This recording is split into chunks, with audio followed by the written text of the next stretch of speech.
আয় ছেলেরা আয় মেয়েরা ব্ল্যাকবোর্ডের কাছে আলিফ বাতা শিক্ষার একটি সুন্দর নিয়ম আছে। উপর থেকে চক ধরে নিচে দিলাম টান, কেমন সুন্দর আলিফ হইল দেখরে ভাগ্যবান। ডান দিক হতে চক ধরে বাম দিকেতে যা, নিচে একটা নক্তা দিলে হয়ে যায় রে বা।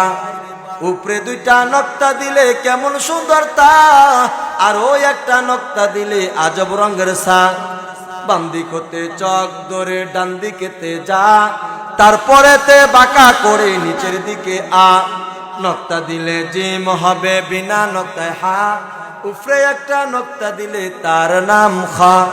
ডান হাত কানি বাঁকা করলে যেমন রূপ হয়, ওই রূপেরই বাঁকা রেখায় দাল বন্ধু হয়। জাল বানাইতে মনে চায় চক হাতে নাও, শুধুমাত্র নক্তা একটি উপরে বসায় দাও। উপর থেকে নিচের দিকে একটু বাঁকায় উপরে একটা নক্তা দিলে হয়ে যায় রে যা।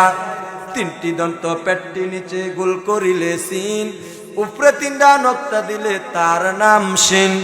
মাথা মোটা পেটটি নিচে গোল করিলে সদ, উপরে একটা নক্তা দিলে হয়ে যায় রে দদ। জোরে বলেন সুবহানাল্লাহ।